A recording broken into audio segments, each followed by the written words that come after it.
for isso, meus irmãos, nós vamos acabar caindo, como nós falamos no domingo, em algumas inconsistências. Por quê? Porque nós defendemos que a fé salvadora é uma fé que só os filhos de Deus, os convertidos, têm. E essa outra fé, que é a fé da confiança, a fé que fala que crê em Deus no sentido de Ele fazer milagres, dEle ser poderoso, você vê que é uma coisa que sai da boca de muita gente, até de pessoas que não são relacionadas com o trabalho de igreja ou com a própria fé salvadora em Jesus Cristo. É como se a gente pudesse dizer que a fé salvadora pode ser tida apenas por um grupo de pessoas, mas essa outra fé, qualquer pessoa pudesse crer.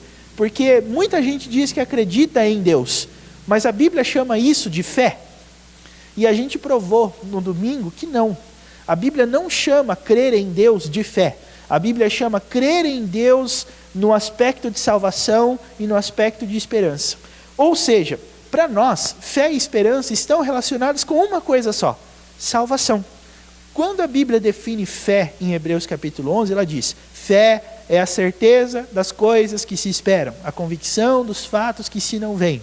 Só que essas coisas que eu espero e os fatos que eu não vejo, não são os fatos que eu quero que aconteçam, mas são os fatos que a Bíblia disse que vão acontecer, muito embora hoje talvez eu não veja nenhuma evidência deles. É bem provável que quando a gente fala de fé, as pessoas gostam de relacionar esse assunto com aquela situação difícil, complicada, em termos de doença, em termos de decisão, que nós ou outras pessoas possam estar enfrentando. Mas na Bíblia, e nós, acredito, deixamos esse ponto claro, fé não tem a ver com isso. Fé tem a ver com direcionar uma esperança para a glória eterna, de que Deus extirpará deste mundo o pecado, e extirpará o pecado do meu próprio coração, para que eu assim nesse mundo possa viver em santidade, esperando o dia em que eu estarei com o Senhor. Porque estar com o Senhor, meus irmãos, na Bíblia, aquilo que prova que Deus terminou a obra de salvação em nós. Por quê? Porque uma das bem-aventuranças, que eu sei que vocês conhecem bem, diz: bem-aventurados os puros de coração. Por quê? Porque eles verão a Deus. Você tem ali uma série de bem-aventuranças em Mateus capítulo 5. Mas só os puros de coração verão a Deus. E se eu creio que um dia eu estarei face a face com Deus, é porque o meu coração se tornou puro. Essa é a minha esperança. Então, irmãos, nenhuma esperança que não esteja vinculada à salvação pode ser inserida dentro do conceito de fé. Ok? Deu para ficar claro esse ponto? Eu só estou repetindo o que foi falado no domingo, mas caso você não tenha vindo domingo ou já tenha esquecido, 3 dias depois, eu estou aqui lembrando você. Ok? Isso é importante ser dito para que você não pense na fé como uma coisa acessória ou alternativa ou complementar à fé salvadora.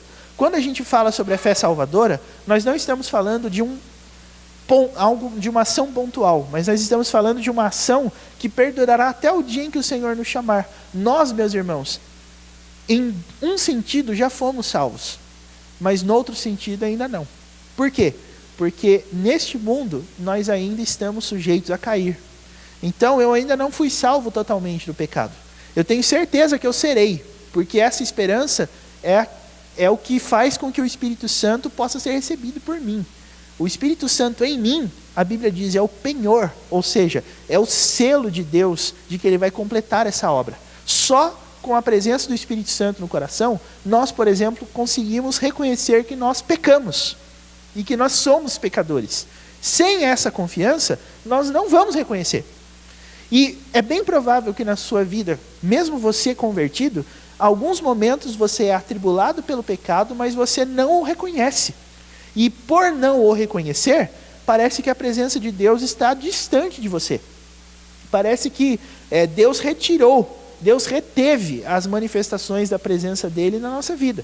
A gente vem na igreja e não sente nada, a gente canta e não sente nada, a gente lê a Bíblia e não sente nada, mas a questão não é sentir.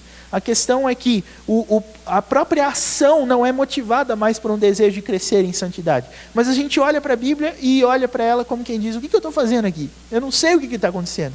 Eu não sei por que eu faço tudo isso.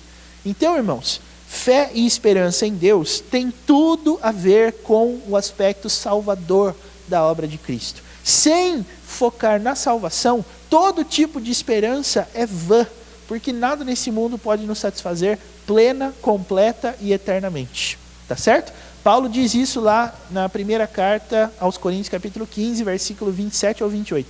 Se a nossa esperança em Cristo se limita às coisas dessa vida, nós somos os mais infelizes de todos os homens. Por quê? Porque se a minha esperança, por exemplo, e aqui sem qualquer juízo de valor no sentido de concordar ou discordar, mas se a esperança do seu coração são os políticos, então você está perdido. Se a esperança do seu coração forem os deputados, os senadores e presidente, você está perdido. Se a sua própria esperança for a sua igreja e a sua liderança, você está perdido. Se a sua esperança for você mesmo, você vai ficar perdido. Porque se você se analisar honestamente, você vai perceber que você mesmo, não você no sentido de um de vocês, mas você no sentido de todos nós aqui, somos pessoas que vão decepcionar a Deus em algum ponto. Se eu tenho esperança de que eu serei santo baseado nas minhas próprias ações, a minha esperança é falha, porque eu vou cair em algum momento da minha vida.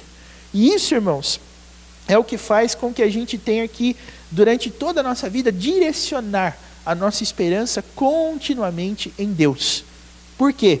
Porque aí você vai justificar isso nos versículos que a gente não leu, mas que já foram abordados aqui, dos versículos de 13 a 16.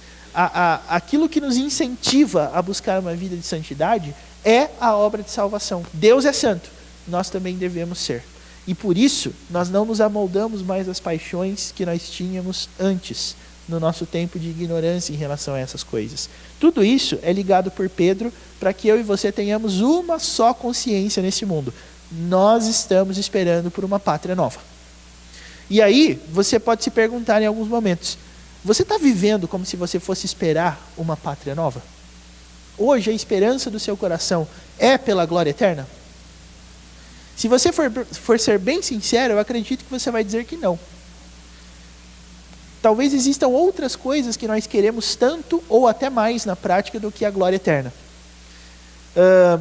E aqui a gente pode colocar isso num aspecto bem abrangente, mas eu não quero fazer isso para que alguém não seja colocado de fora. Então, explicando o que eu acabei de dizer. Eu não quero falar, por exemplo, que você não está esperando a glória eterna porque você está esperando uma promoção no seu trabalho para você ganhar mais dinheiro, porque pode ser que você não esteja.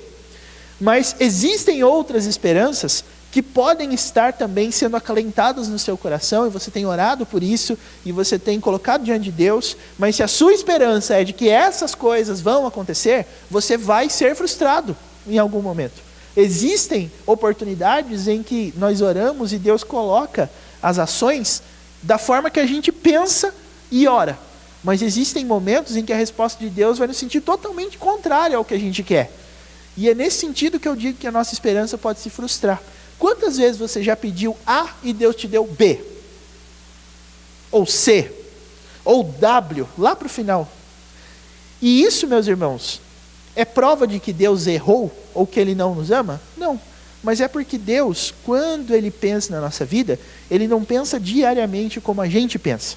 Ele não pensa em 31 de agosto, 1º de setembro, 2 de setembro. Ele pensa na eternidade. Ele pensa no produto final. Ele pensa na nossa santificação. Ele pensa em nos tornar mais puros de coração. É que a gente não pensa nisso. Quando a gente deseja, esse desejo não está relacionado necessariamente com um coração puro. Nós não pedimos coisas para o Senhor falando, Deus, se o Senhor me der isso, isso vai me ajudar muito a ser mais santo. Mas a gente ora dizendo assim, Deus, eu quero isso porque eu quero. Porque é o que eu quero no momento. E se eu não consigo, meus irmãos, colocar a santificação da minha vida como meu alvo, então a minha fé e a minha esperança em Deus ficam fraquejadas, porque as esperanças podem ser frustradas.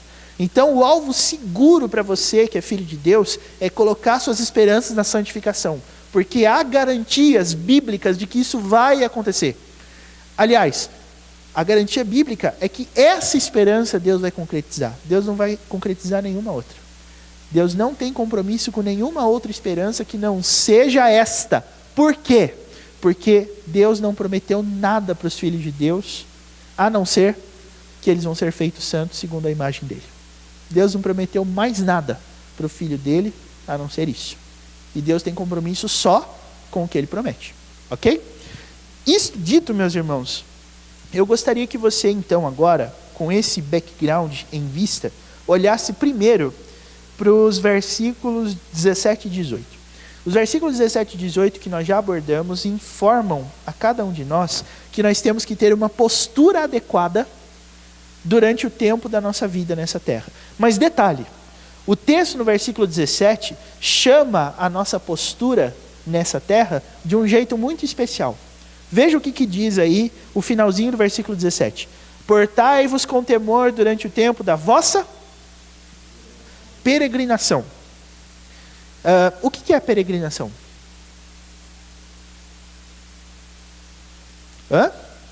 É uma caminhada. Mas essa caminhada tem uma característica. Qual característica? Não totalmente. Não é bem isso. É porque peregrinação é a caminhada de um peregrino. E o que é o peregrino? O peregrino é aquele que sai de um lugar para o outro, por quê? Porque ele está saindo de um lugar de onde ele não pertence para ir ao lugar de onde ele pertence. Por que você acha que o apóstolo Pedro chama a nossa vida nessa terra de peregrinação?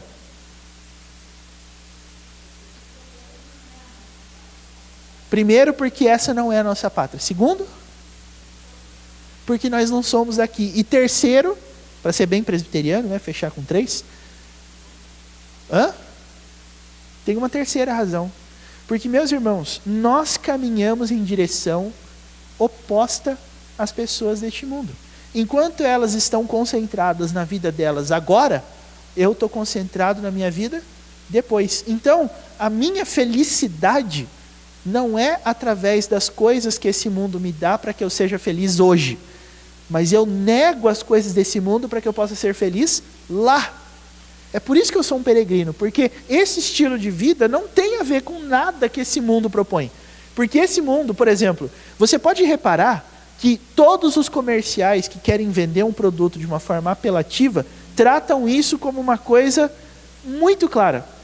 Pasta de dente, condomínio, apartamento, casa na praia, bolo de chocolate, presunto, queijo, todos esses aí têm um apelo comercial muito claro. Sabe qual? Você pode ser feliz agora. Gente, essa ideia cabe em todos os produtos. Por exemplo, por que alguém colocaria "você pode ser feliz agora" como slogan de um bolo de chocolate? Só você pensar um pouquinho. Por quê? Porque quem é que não gosta de bolo de chocolate, não é verdade? Poxa vida, tinha que ter uma pessoa para contrariar a gente, né? Mas pense em alguma coisa que você gosta. Você pode ser feliz agora. Sabe como é que você pode ser feliz agora? É o seguinte: tudo bem que existe diabetes, tudo bem que existe obesidade, mas pensa, não é gostoso comer? Então coma, seja feliz. Não pense em obesidade, não pense em colesterol, não pense em diabetes, não pense em nada disso. Seja feliz e coma o que você quiser. Por exemplo, eu vi esse slogan, na época do carnaval, num comercial sobre preservativo. O slogan era: você pode ser feliz agora. Então, se você quer festejar no carnaval com o seu corpo, praticando atos ilícitos, se proteja, porque senão você vai ficar triste depois. Né? Mas você pode ser feliz agora, por que você tem que esperar? Faz agora. Irmãos, é muito claro: casa na praia, apartamento, aproveite as menores parcelas do mercado. E eu acredito sinceramente que quando alguém vende apartamento pensando nisso, está certo. Porque a nossa economia está tão instável que pode ser que amanhã mude tudo. Então, se você quer comprar um apartamento, tem que ser hoje mesmo. Se você for esperar até amanhã, pode ser que alguma coisa aconteça no cenário econômico que mude um pouco a perspectiva das coisas. Então a gente pensa assim: gente, tem que ser hoje, é agora. O que importa é a gente ser feliz hoje, agora, nesse momento, já. Só que o apelo da palavra de Deus, meus irmãos, é o contrário: se porte com temor. Você é uma pessoa que, como peregrina, vai ter que desconfiar de todas as propostas que esse mundo fizer para você. Tenha medo dessas coisas. Tenha medo de desagradar o seu Deus enquanto você se porta na sua peregrinação aqui. E sabe qual que é o nosso problema, meus irmãos? Às vezes, nós nos achamos muito bons e corajosos a ponto de nós acharmos que uma prática pecaminosa não vai ter efeito. É como se a gente dissesse assim... E na área de justificar o pecado, eu acredito que todos nós temos os mesmos pensamentos. A gente pode elencar alguns aqui. Por exemplo, eu posso justificar o meu pecado dizendo assim: muita gente já fez isso e não deu nada, então comigo também não vai acontecer nada. Né? Um outro pensamento: bom, quem sabe eu possa agir desse jeito, mas eu posso esconder isso de uma forma que ninguém vai ver. E se ninguém ver, está tudo certo. Ou terceiro: não, eu não posso deixar de fazer isso, porque senão eu vou colocar o meu pescoço em risco. Você tem muitas... Eu tive que fazer isso porque senão eu ia sofrer consequências. E é engraçado, a pessoa peca para fugir das consequências de falar a verdade. Quais são as consequências de falar a verdade, meus irmãos? Tem como alguém se prejudicar por falar a verdade? Tem ou não tem? Eu não sei por que vocês estão tão quietos assim. Não sei. É porque vocês não sabem ou porque vocês estão com medo de falar? Oi?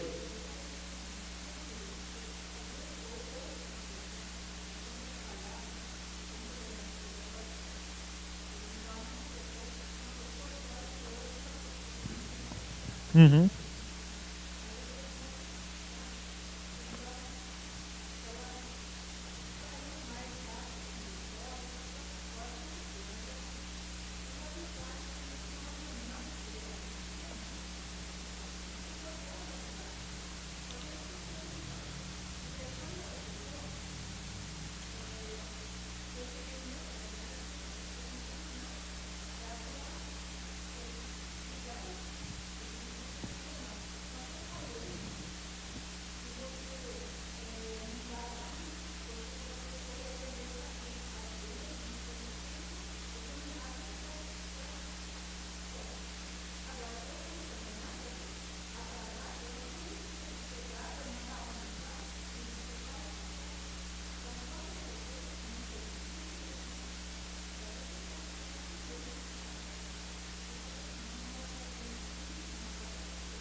Então, e com certeza. Então, é o que eu afirmo para vocês. Falar a verdade neste mundo tem consequências? Irmãos, é claro que tem. Eu vou dar um exemplo para você, muito comum, que eu tenho ouvido bastante. Esses dias um menino que passou numa universidade, que se declara ateia, ok? Perguntou para mim,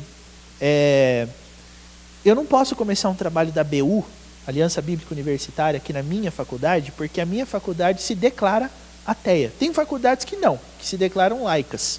Agora tem outras que se declaram ateias mesmo, que não apoiam e não concordam com nenhum tipo de prática.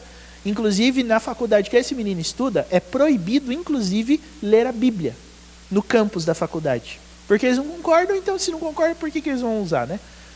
Aí esse menino chegou para mim, contou a situação e perguntou: o que eu faço? E, irmãos, o que esse menino e tantos outros deveriam fazer? De um lado você tem as sanções, né? Se você for visto com a Bíblia, você vai ser chamado, a congregação da faculdade vai ser punido, e se você for punido pela terceira vez, pela mesma razão, você vai ser expulso, e papapá. Irmãos, o que esse menino tem que fazer? Ninguém quer se arriscar, né? Então deixa que eu digo para vocês o que eu disse para ele. Eu disse: leia a Bíblia. Quem que você tem mais medo? Das coisas deste mundo ou das coisas de Deus? Ué, vão mandar você embora da faculdade, mas paciência. Agora, a gente não pensa nisso, né, irmãos? Quando o nosso salário, a nossa reputação, tudo isso está em jogo, a gente começa a relevar um pouco, né? É melhor não ser tão radical assim, porque as coisas vão... Espera aí. Quem que você teme? E a ideia da peregrinação, meus irmãos, tem tudo a ver com isso. Eu, às vezes, sou levado a tomar decisões que escondem a minha fé, mas porque eu temo alguma retaliação deste mundo. Só que quem é que nós devemos temer, segundo a Bíblia? A Deus. E temer a Deus implica em não temer as coisas do mundo. Então, se o mundo vai te perseguir por alguma razão, o que você tem que fazer? Olhar para eles e dizer: paciência, pode perseguir. E é exatamente esse aspecto que caracteriza a nossa peregrinação, irmãos. É nós sofrermos oposição por esse tipo de coisa. Nós estamos vivendo numa peregrinação porque o mundo que nós vivemos não compreende esse tipo de ideal que nós professamos. É por isso que nós somos chamados de peregrinos. Mas às vezes podem ter muitas pessoas que estão dentro das igrejas que podem pensar da seguinte forma: mas eu nunca passei por um problema desse. Eu estou tão confortável, eu estou tão bem entre as pessoas que eu conheço, que nenhuma delas já me perseguiu por causa da minha fé. Então o problema, meus irmãos, está em quem?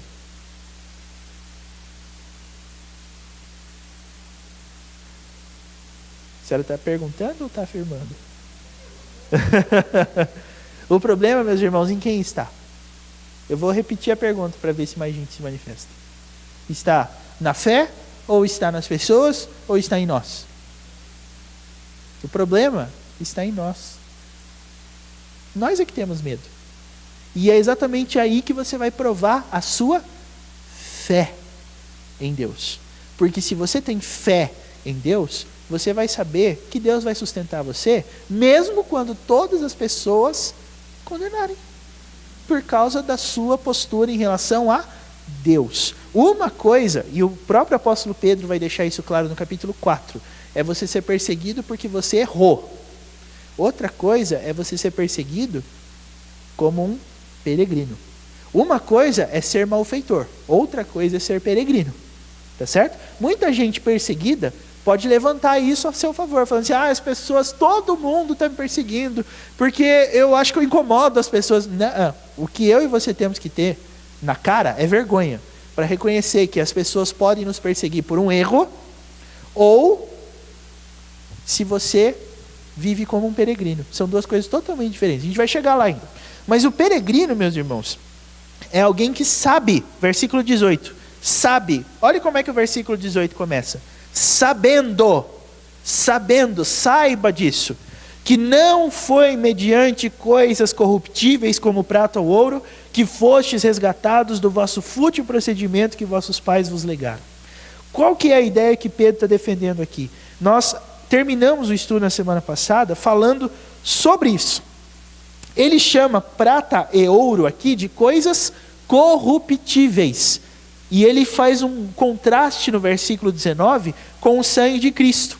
Veja que ele chama ouro e prata de coisas corruptíveis. E o versículo 19 ele fala que o sangue de Cristo é precioso, sem defeito e sem mácula. Perceba que a contradição entre os versículos 18 e 19 está justamente na atribuição que Pedro dá para a prata e para ouro e para o sangue de Cristo. Ele chama prata e ouro de corruptíveis, mas não porque prata e ouro estragam, mas é porque prata e ouro podem trazer corrupção. São objetos de corrupção. Por prata e por ouro, meus irmãos, nós fazemos coisas inimagináveis.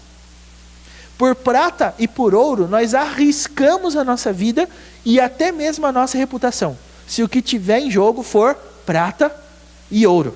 Ele chama isso aqui de coisas corruptíveis. E ele diz: não é por meio de coisas corruptíveis que vocês foram resgatados do fútil procedimento. Por quê? Porque o fútil procedimento ao qual Pedro está se referindo é justamente aquele procedimento que visa bem temporário em detrimento do bem eterno. Todas as vezes que você agir negando a fé ou negando a Deus por causa de algum tipo de benefício terreno, isso é um fútil procedimento. E Pedro diz: não foi por meio de coisas corruptíveis que vocês foram resgatados, mas foi por um sangue precioso. E veja, prata e ouro são metais preciosos, mas para Pedro o sangue de Jesus é que é precioso. Por quê? Porque o texto diz: ao contrário de prata e ouro que são corruptíveis, o sangue de Cristo é sem defeito e sem mácula. Então, aquilo que acontece no coração do peregrino, meus irmãos, é uma inversão daquilo que é precioso. Eu acho precioso aquilo que é sem defeito, e não aquilo que universalmente é tido como precioso. Nós queremos ganhar dinheiro porque, como alguns disseram por aí já, sem dinheiro a gente não faz nada nesse mundo. E é exatamente isso. Nesse mundo, você não faz nada sem dinheiro. Acontece que no mundo que Deus criou, vale muito mais a postura, vale muito mais a moral e não ter defeito. E vejam, irmãos, em nome de dinheiro, que são coisas corruptíveis, e eu só estou falando de dinheiro porque esse é o exemplo que o texto dá. Se o texto tivesse dado outro exemplo, eu daria outros exemplos, mas como o texto está falando de dinheiro, perceba, por que o dinheiro tem um poder tão grande de nos convencer a fazer coisas que nós não queremos?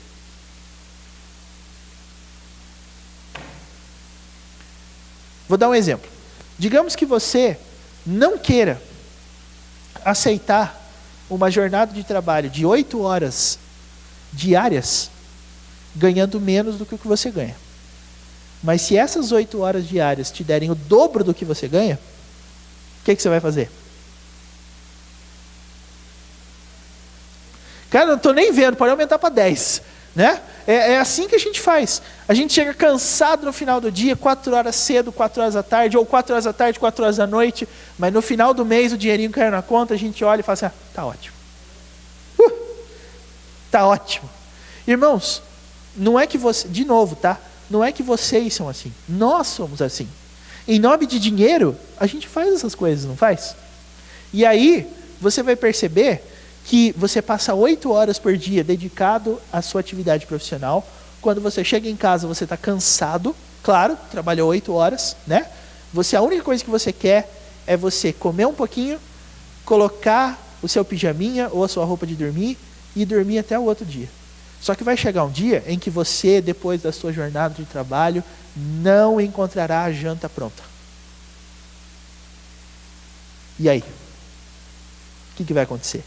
Eu não sou casado, mas eu sei que o que acontece é isso. Um vai virar para o outro e vai falar assim, cadê a comida? Você está no supermercado, você não foi comprar. Mas por que eu tenho que comprar? Porque eu trabalho 8 horas por dia e eu não faço nada, e assim por diante, né? E vai indo, vai brigando. Irmãos, perceberam? Por causa de um negócio corruptível, por causa de um negócio que me garante, na opinião de Deus, um procedimento fútil, eu abri mão de todos os valores que eu professo. Não sobrou umzinho. Todos eles eu dei, eu vendi por causa do dinheiro. Porque se eu estou ganhando o dobro do que eu ganhava antes, aí a conversa é outra. Irmãos, veja, o sangue de Cristo, sem defeito e sem mácula, é que é precioso para Pedro e para todo e qualquer peregrino. Eu, hoje, tendo o meu entendimento transformado pela palavra de Deus, eu não busco aquilo que tem valor material, mas eu busco aquilo que tem valor eterno. Não são as coisas deste mundo que eu estou preocupado, são as coisas que vão me fazer habitar na eternidade. Eu desejo aquelas coisas, não essas aqui.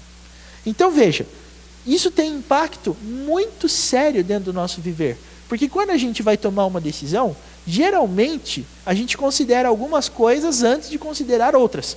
Então, antes da gente considerar o que vai ser feito, a gente considera o que se ganha. E agora eu não estou falando só de dinheiro, eu estou falando de todo o resto. Para tomar uma decisão, a minha primeira questão é, quais serão os meus benefícios? E quando a gente pensa em benefício, a gente não está pensando em santidade, mas a gente está pensando em alguma coisa que eu vou poder aproveitar no mundo que eu vivo. Ou seja, se eu decidir para o lado de cá, quais são as coisas que eu vou ganhar? Ao passo que se eu decidir para o lado de cá, o que eu vou ganhar? Irmãos, quem que decide baseado no que vai ganhar? O mundo pode ser dos espertos, mas o céu não tem nada a ver com ser esperto, mas tem a ver com ser santo. Nunca esqueça disso. Pode ser que você neste mundo não esteja muito preocupado com o céu, mas no final das contas é o que Deus está querendo perceber em mim e em você. Por quê? Por uma simples razão. O versículo 17 diz que Deus não faz acepção de pessoas. Para Deus não importa a sua nacionalidade, o seu status social, quanto dinheiro você tem no banco, a roupa que você veste. O que importa diante de Deus, o que é? Versículo 17 diz: julga segundo as obras de cada um. Engraçado como essas coisas não fazem parte dos nossos critérios para tomar uma decisão.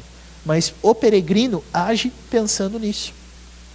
Ah, mas eu nunca agi pensando nisso. Então, volte a fita e se pergunte: você está vivendo como um peregrino? Você é um peregrino? Ou nesse mundo você está vivendo como se você estivesse em casa? Pode ser? Então, você vai ver que essas coisas é que são importantes para Pedro. E antes da gente prosseguir, irmãos, eu sei que eu já falei bastante, mas eu queria fazer uma pausa aqui e perguntar se existe alguma coisa dentre as que foram ditas que talvez precisem de uma explicação melhor, ou alguma coisa a contrariar, ou alguma coisa a acrescentar que vocês queiram dizer. Vocês têm alguma coisa para colocar? Pois não.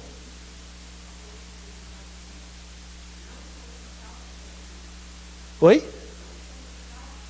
Ok, ótima discussão. Eu afirmei que a salvação, ela se desenvolve na Bíblia de dois jeitos. Existe um ato e existe um processo.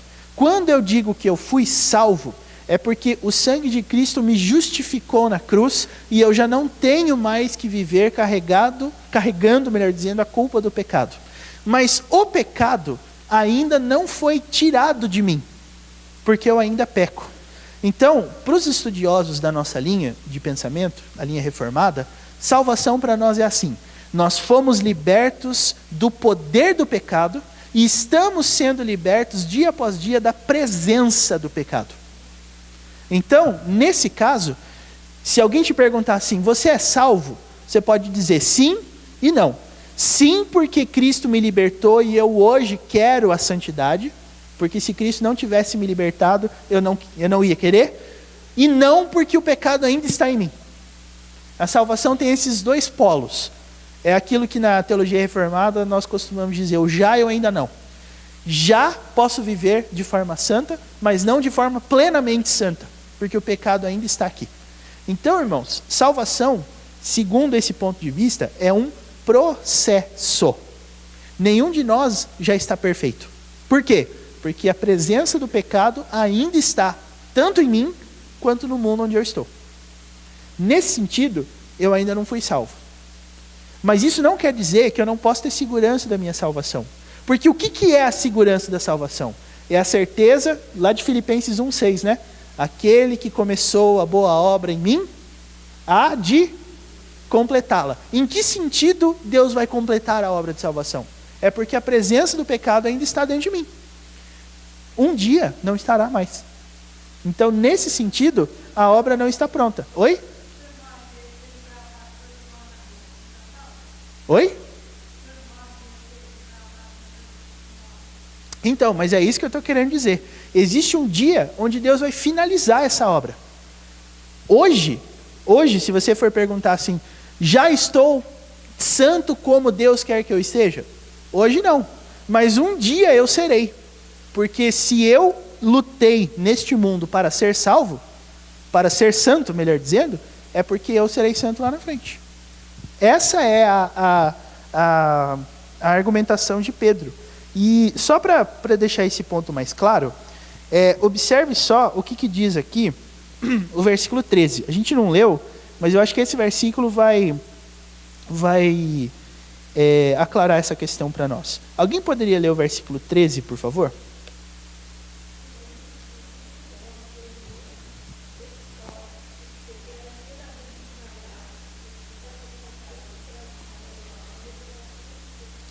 Como que Pedro qualifica a graça dentro desse versículo?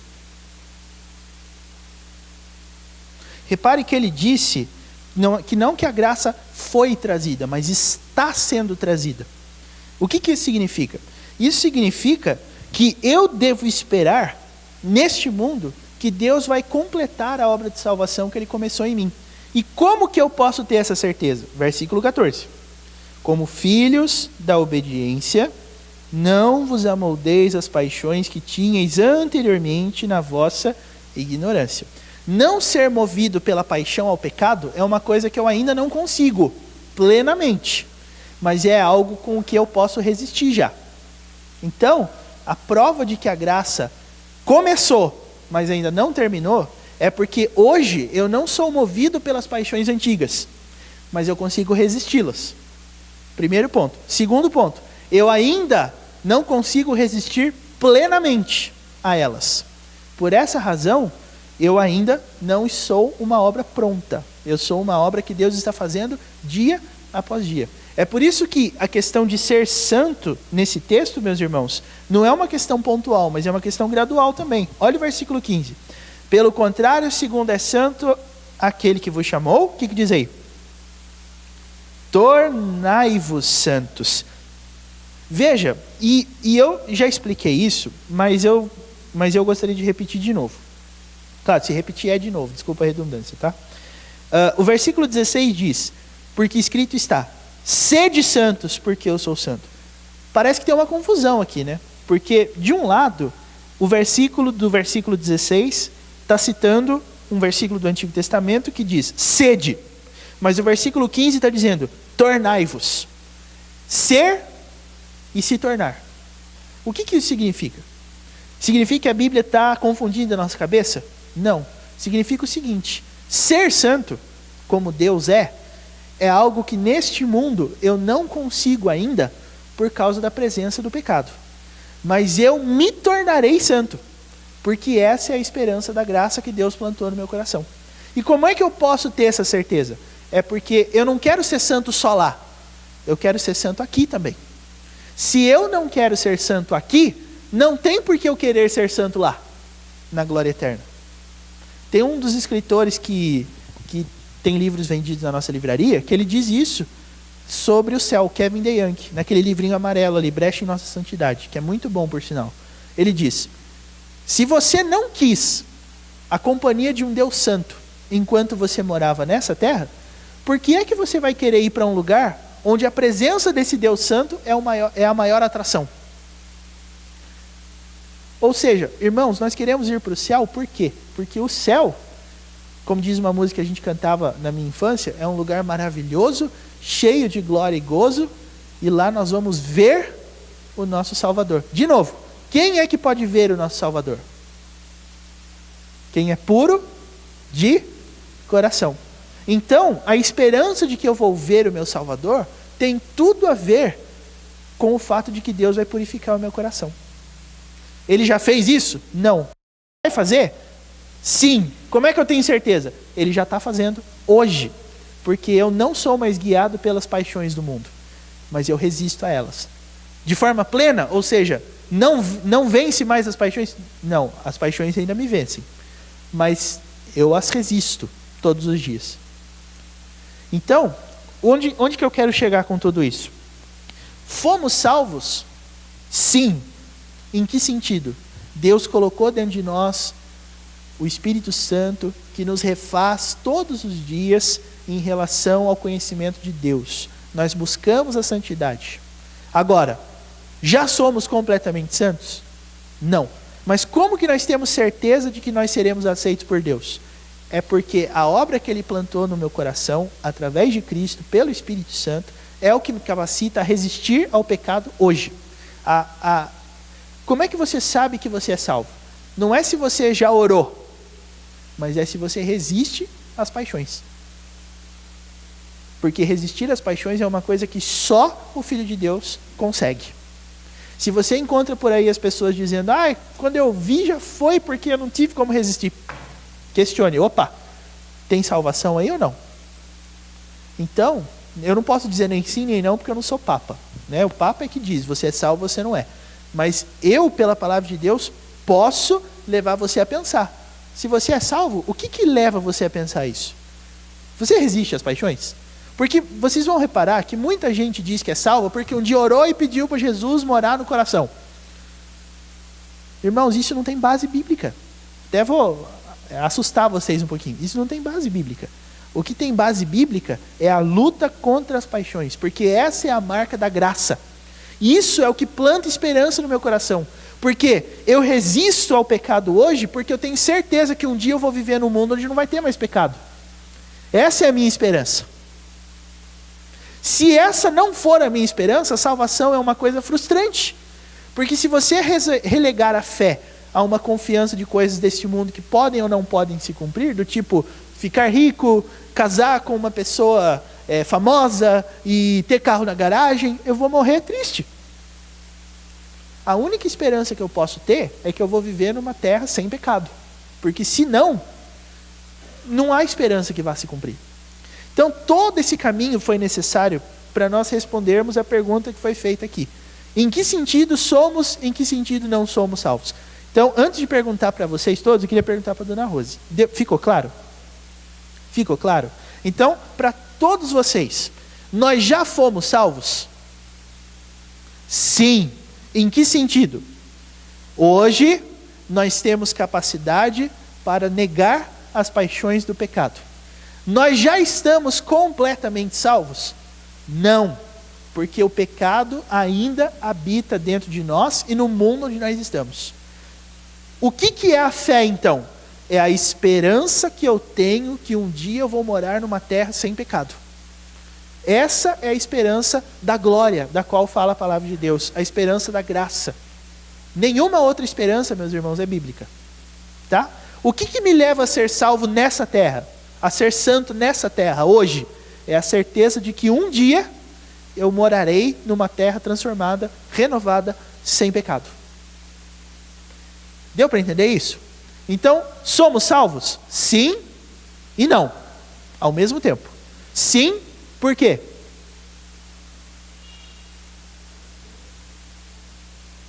Sim, por quê? Porque em nós existe uma obra iniciada que nos leva a resistir às paixões. Não porque ainda não somos capazes de resistir plenamente, mas um dia nós seremos. É aí que entra a esperança e a fé. Diz lá a palavra de Deus que sem fé é impossível agradar a Deus. Não é verdade? Por quê? Porque ter fé em Deus, meus irmãos, não tem a ver só com crer na existência de Deus, mas tem a ver com o fato de que Deus vai galardoar os que o buscam. E como é que Ele vai fazer isso? Ele vai fazer todo o seu esforço em ser santo nessa terra valer a pena lá. Como que Deus vai fazer isso? Essa é uma das coisas que a gente ainda não sabe. Mas uma certeza é que Ele vai. Portanto, ser santo, meus irmãos, é a única coisa que Deus, na Bíblia, diz que vale a pena você ser. Sejamos santos, portanto. Deu para entender, dona Rose?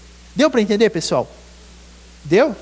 Porque senão, a gente para e volta. Porque esse é um contraste que não só aqui em Pedro, mas a gente vai encontrar em todos os lugares da Bíblia. Deu para entender, irmãos? Ou se tiver alguém que está meio incerto ainda, pode fazer uso da palavra. Exatamente. E por que não perde? Porque a única pessoa que espera por uma terra sem pecado é a pessoa salva.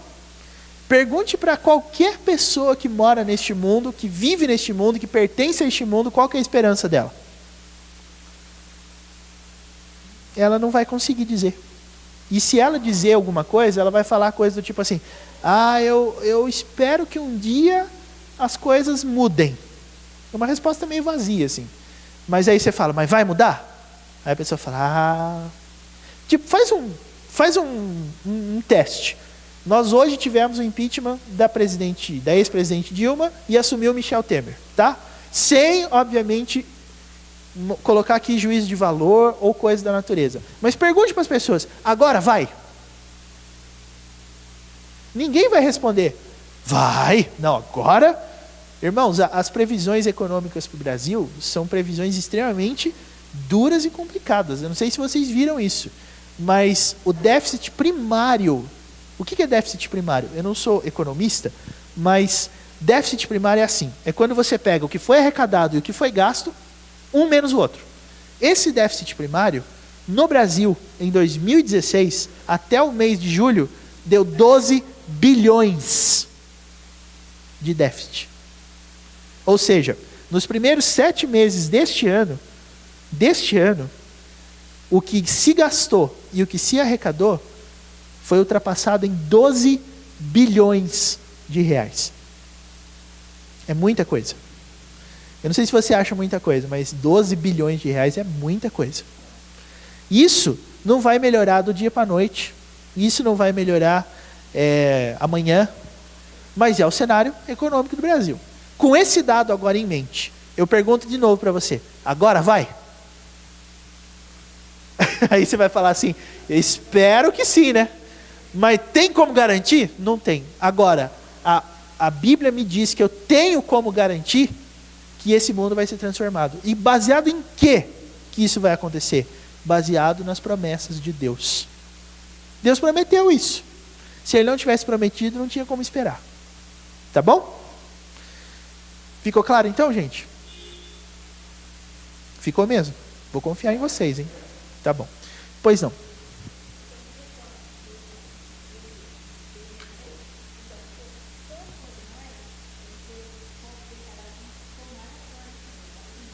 Sim.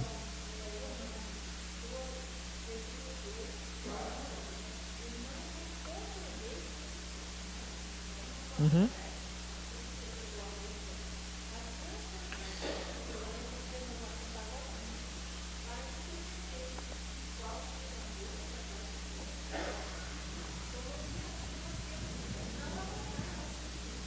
Sim. Sim.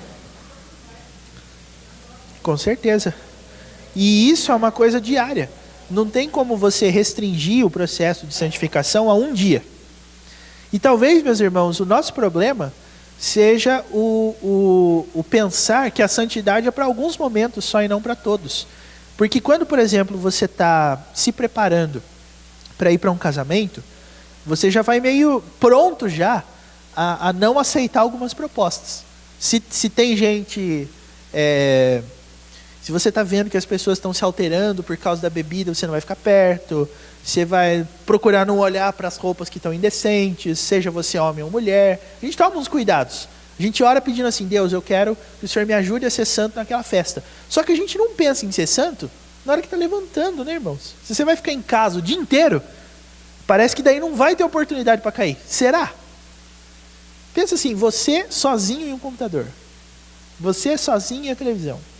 Você sozinho e os seus pensamentos. A gente não aprende, meus irmãos. Por isso que eu li o texto de Jesus lá em Marcos 7 no início. A gente não olha para o mal e o enxerga em nós. A gente fala assim, se a gente tirar a televisão da nossa casa ou não assistir determinados filmes, a gente não vai pecar. Olha, eu quero dizer para você que lá no 4º século da era cristã, as pessoas já foram perceber que isso não deu muito certo. Por quê? O que aconteceu no 4º século da era cristã? No ano 400 em diante. Começaram a surgir os mosteiros. O que eram os mosteiros? Era um lugar onde pessoas adeptas de uma ordem religiosa sacerdotal se isolavam do mundo. O mundo no 4º século depois de Cristo era um lugar cheio de corrupção e cheio de todo tipo de devassidão moral. Se você lê qualquer livro de história que fala sobre o Império Romano, que nessa época o Império Romano ainda dominava o mundo, você vai perceber como que eram as festas de Roma, os cidadãos de Roma e tudo que se fazia. E aí, o que alguns setores da igreja perceberam? A gente não tem como ser santo ficando aqui. Nós vamos ter que ser santo em outro lugar. Aí eles iam para os montes, iam para as montanhas. Inclusive, é claro que isso é um anacronismo histórico, mas eu acredito que aquela história de orar no monte começou ali. As pessoas achando que se elas se isolassem do ambiente normal, elas teriam mais possibilidade de ser santos. Só que daí, o que os monges começaram a perceber? Que entre eles lá, começavam a surgir escândalos de relações sexuais ilícitas, que era o monge indo buscar a freira que estava na montanha vizinha, era a relação dos monges entre eles. E o que eles perceberam? Que eles queriam fugir do pecado, mas o pecado foi atrás deles. E por quê? Porque aonde que o pecado mora, meus irmãos? Dentro de nós. É isso que faltou àquelas pessoas. A iniciativa de você se isolar é louvável. E às vezes você até fala disso, eu não vou em tal lugar, porque lá existe pecado e eu não gosto de pecado. Parabéns! Só que você pensa assim de todos os lugares? Esse que é o problema. A gente pensa assim, eu não vou no restaurante tal, porque lá as pessoas vão para pecar. Tudo bem. Só que você pensa isso de todo restaurante? Não, mas é só alguns que as pessoas vão. Será? É claro que quando a pessoa quer beber até cair e tal, é mais fácil ela procurar um botequinho de esquina do que um restaurante. Mas isso quer dizer que no restaurante, não vai ter escândalo por causa de bebida? É inocência pensar isso, irmãos. Então, não existe lugar seguro contra o pecado neste mundo. O único lugar seguro contra o pecado, qual que é? Já descobriu? A cruz. É isso que encerra os versículos 20 e 21 aqui nesse texto, meus irmãos. A única coisa preciosa para mim, é a única coisa que vai me fazer fugir do pecado, é o sangue de Cristo. Essa é a única coisa preciosa que existe. Essa é a única coisa que me livra do fútil procedimento. Essa é a única coisa, meus irmãos, que me garante certeza de santidade. Conhecido, versículo 20, com efeito, antes da fundação do mundo, porém manifestado ao fim dos tempos por amor de vós. Sabe o que isso quer dizer? É claro que isso vai levantar um debate muito maior, e a gente hoje não tem tempo para poder falar sobre esse assunto em especial. Mas por que você acha que para Pedro é importante falar que Jesus Cristo era conhecido antes da fundação do mundo?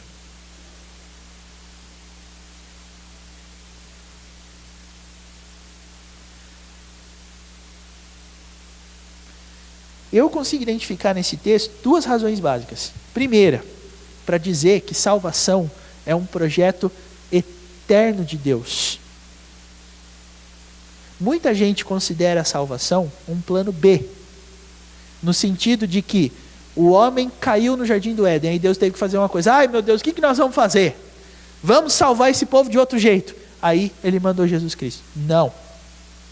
O Cordeiro, diz o texto, é conhecido antes da fundação do mundo. Ou seja, quando Deus pensou na história do mundo, Ele já pensou na salvação em Cristo. Isso quer dizer que Deus também pensou em quê? Estou provocando agora, vamos ver. Se Deus, quando escreveu toda a história, já pensou na salvação em Cristo, isso significa que Deus também estava pensando no quê? Na queda. No pecado. Eu não concordo com isso. Então, argumente com a Bíblia. O versículo 20 deixa isso claro para a gente. Deus pensou nessa história antes da fundação do mundo. Aí você poderia falar assim, pera aí. Quer dizer então, que até mesmo os momentos onde eu caio, foram momentos que Deus determinou? E aí eu vou dizer para você uma coisa. Eu vou ter que dizer, para ser coerente com o meu pensamento, sim. Mas sabe por que eu vou dizer sim? Porque, irmãos, olha o que diz o versículo 21. Deus colocou a história e inventou a história para ela ser assim, para que nós, versículo 21, tenhamos fé em Deus por meio de quê? Olha o que diz aí. Que por meio dele tendes fé em Deus. Ou seja, Deus planejou uma história na qual ele seria conhecido só através da manifestação de Cristo. E de nenhum outro modo. Essa é a resposta de Pedro. Nada mal para um homem iletrado e inculto, não é verdade?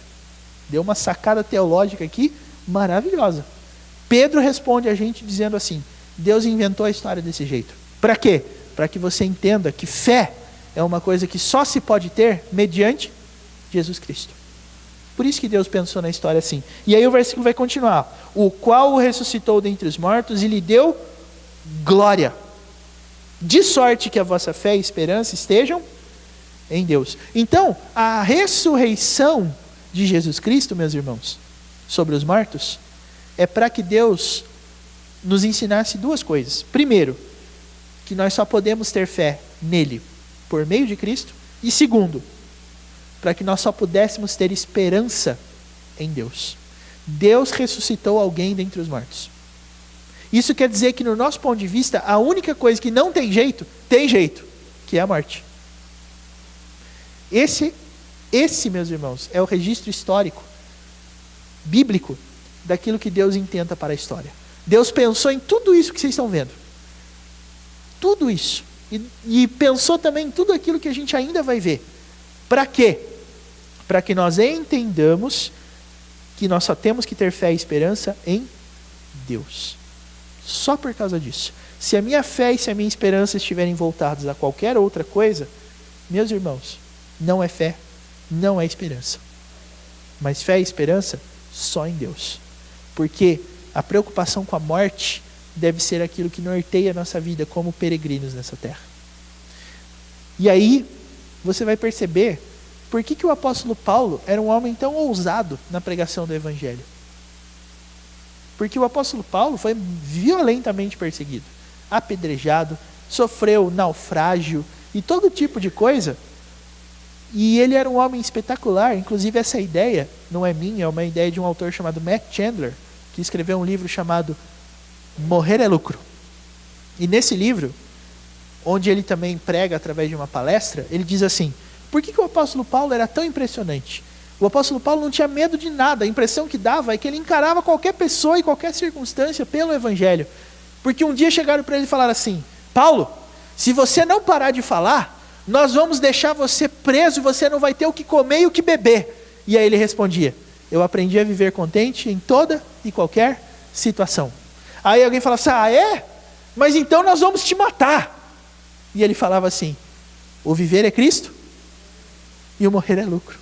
Quer dizer, nem a pior ameaça que esse mundo pode nos fazer nos dá medo. Porque se um dia alguém apontar um revólver para a nossa cara e falar que vai nos matar, a gente pode dizer: tudo bem, eu vou me encontrar com o meu Senhor. Olha só. Talvez, num primeiro momento, se alguém fizer isso, de fato, a gente diga: não, por favor, não faça isso. A gente fica com medo, né? Mas, muito embora o medo exista, né, meus irmãos, seja um fato, é mais fácil a gente falar do que a gente vivenciar, não é verdade? Mas uma coisa eu quero te garantir: a morte é a pior coisa que este mundo pode fazer conosco. Mas a morte foi vencida em Cristo Jesus. Para que você e eu tenhamos uma certeza: nada pode nos impedir de cumprir o nosso chamado. Se você vai ser santo, não se preocupe, porque Deus já eliminou todos os obstáculos possíveis que nos impediriam de fazer isso. Até mesmo a morte. Então tenha sua fé e esperança em Deus. Por quê? Porque Ele vai providenciar meios para que você cumpra a sua missão nessa terra e viva com uma esperança viva nele, na pessoa dele. Essa que é a ideia de Pedro, meus irmãos. Então, para nós, a questão de santidade não é só uma questão moral, mas é uma questão de vocação. Deus me chamou para fazer isso, para ser isso. E eu sou isso porque eu sou um peregrino, porque eu sou um filho de Deus. Não tem como um filho de Deus não ser peregrino, não tem como um filho de Deus não ser santo e não ser tornado santo lá no último dia. Muita coisa, né, gente? Mas eu acredito que são coisas que nós podemos guardar no coração e tê-las como a nossa esperança, porque do contrário, nós vamos viver infelizes neste mundo. Ah, vamos. Quem sabe alguns de nós até, esse é um ponto que alguns estudiosos discordam e tudo mais, mas eu gosto de pensar na nossa vida com Deus assim. Eu e juntamente com, e não sou eu que estou falando isso, mas outros autores, tanto do passado quanto do presente, afirmam que em alguns momentos parece que Deus está retendo a mão dele para nos abençoar, para que a gente se volte para Ele como única esperança nossa. É bem provável que nós estejamos seguros, meus irmãos, em Cristo, porque na nossa vida as coisas vão indo, caminhando. Mas e quando alguma coisa inesperada acontece? Mas e quando uma pessoa que a gente não esperava nos faltar? Não só porque faleceu, mas também porque às vezes se voltou contra nós, sem explicação, não gosta mais da gente, virou as costas, nos matou em sua própria consciência. Por que essas coisas acontecem? Alguns estudiosos que são dessa linha afirmam o seguinte: Deus faz esse tipo de coisa para que a gente lembre que a nossa esperança tem que estar nele, só nele, em mais nada e em mais ninguém. E aqui, irmãos, eu acredito, eu estou falando a pessoas que possuem de um estado relativamente confortável, até financeiramente falando. Mas é essa a sua esperança? É essa a sua segurança? Porque se for, pode ter certeza absoluta, Deus vai balançar. Deus pode até tirar, para que eu e você, que somos filhos dele, aprendamos que a nossa esperança é ele. E se essa fala minha deixou você morrendo de medo, porque você não quer perder coisas ou pessoas, então essa é uma tese muito forte para que você questione a sua fé e a sua esperança. Bom, semana que vem, irmãos, a gente retoma o estudo do versículo 22, mas já que nós demoramos até quase um mês para falar só do 13 até o 21, é porque tinha bastante conteúdo mesmo para ser explorado, eu queria saber se essa parte está certinha, definida na cabeça, ou se ainda tem alguma coisa mais a ser dita, ou talvez algum testemunho de vida que os irmãos queiram acrescentar a esse estudo. Fiquem à vontade, caso queiram falar alguma coisa.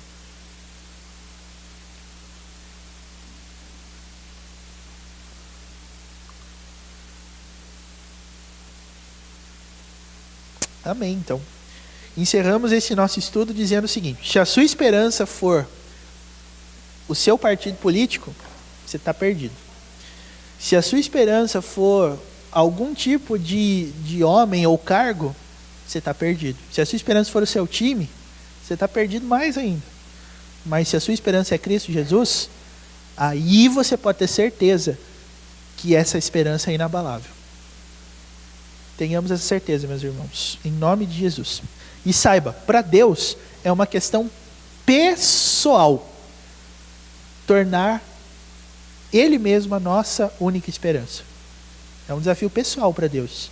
E Ele trabalha na nossa vida para fazer isso. Então, tendo isso em mente, tenha essa certeza. Ganhou coisas? Perdeu coisas? É porque Deus quer trabalhar esse assunto dentro de você. E nos preparemos, meus irmãos, para aquilo que Deus vai fazer, ou já tem feito, ou já fez, mas para fazer com que a gente chegue, né, no final da nossa vida dizendo assim: a única coisa que eu tenho é o Senhor. Deus nos ajude e abençoe. Amém. Vamos orar? Vamos nos colocar de pé, meus irmãos? E eu acredito que numa expressão de confiança mesmo em Deus, nós também podemos clamar pelo nosso país. Os rumos agora são muito incertos, acima de qualquer ideologia política. Eu acredito que a situação não é uma situação simples, mas como nós cremos num Deus que comanda a história, que Ele nos ajude a entender como, porquê e a razão dessas coisas que estão acontecendo conosco, porque nos afetam diretamente também como igreja. Vamos orar pelo nosso país, orar pelo nosso município e por todos os municípios também do nosso país que vão passar por eleições, colocar a nossa situação pessoal diante de Deus. Deus conhece as nossas lutas, sabe aquilo que nós temos passado, mas mais importante ainda,